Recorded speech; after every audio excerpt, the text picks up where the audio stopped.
The record will show the jury has left the courtroom. Is there anything else? No. All right, thank you.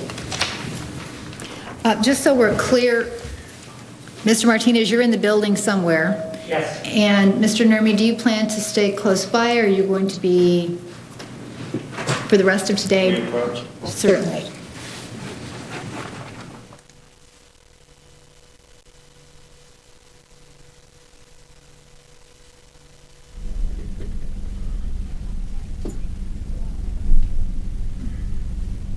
All right, there again, live look inside that courtroom as Judge Sherry Stevens is talking with the attorneys Kirk Nurmi, Jennifer Wilmot, and Juan Martinez. We got to look at Jodi Arias today for the first time.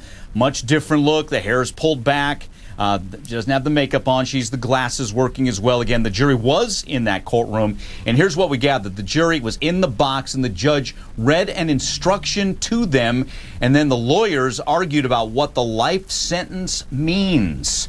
So that's what we can glean from what had gone on in court. And, of course, we've got folks inside that courthouse. We'll get you more information. Ashley Merchant with us as well. Ashley, again, I know that's sparse info, but what can you make of it? You know, I think that's very telling because, like I said yesterday on After Dark, I think that Juan Martinez committed reversible error when he argued to that jury yesterday that they should consider the fact that she could get out on parole one day if they gave her life. He can't do that. And I think that the jury heard that, and they're scared. They're scared if they don't give her death that she might one day walk the street. And that is a big issue for him if she does get the death penalty, because that's going to be a large issue on appeal. And so I think that's what this was about. Okay, and that brought on a series of objections. I mean, Jennifer Wilmot was jumping up a lot during Juan Martinez's closing, Ashley. Oh, yeah, she had to, because if you don't object during something like that, then you can be rendered later ineffective. And so in order to preserve the appeal, you've got to make an objection every time the prosecutor says something that's objectionable. And I think that she was doing it for two reasons. I think she was doing it, one, to preserve the record, but I think, two, she was doing it to mess his flow up. And again, as Ashley's talking there, and I'm looking at my monitor, Jodi Arias just chatting away there. She's smiling. Is she confident if they're talking about a life sentence, trying to delineate that? Does she think at this point she may get life from that jury? Well, the deliberations continue. We are on verdict watch. And again, breaking news from the courtroom as we see this. Joey Jackson, just your comments on Jodi Arias' demeanor. I mean, listen, I would have to tell you, I think Ashley would agree and you would agree, Mike, if we were in a situation where our life was going to be taken, I think that a smile and a laugh and talking to anybody would be the last thing on my mind. I know we all deal with stress differently. I know we all deal with issues that affect our lives differently. But if you look at her demeanor, her comportment, I just think she's on some other plane that I just don't get, I don't understand, and I don't think I ever will.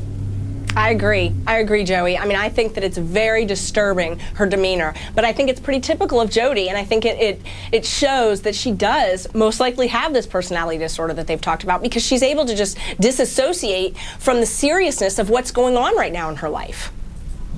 Hey, Ashley, let me stay with you here, and we talk about jury deliberations, what they could be thinking about.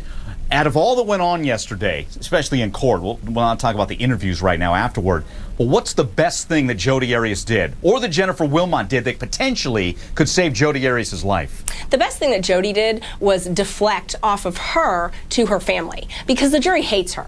They are not going to want to spare her life for her.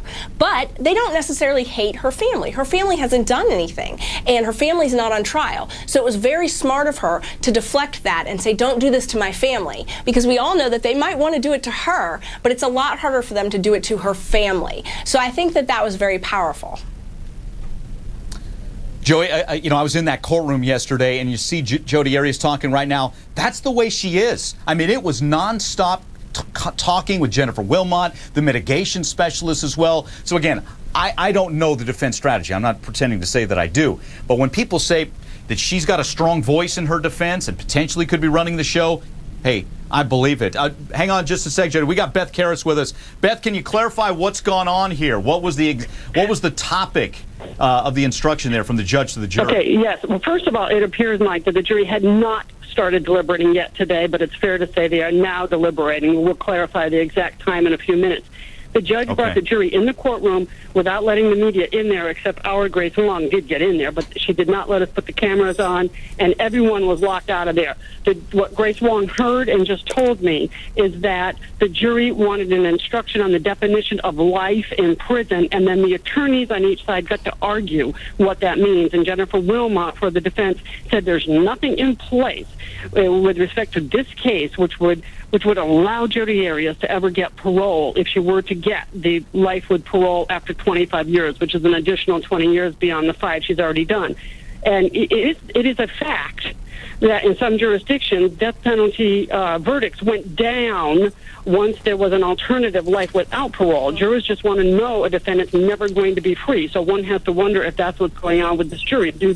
Are they wondering if we give her life, will she ever be free? Because if there's a chance, maybe they'll say, okay, then it's death. In any event, that's what they wanted, an instruction on life, and each side argued about it. Now, the details of the argument I don't have beyond what I just told you, what Jennifer Wilmot said. Got it.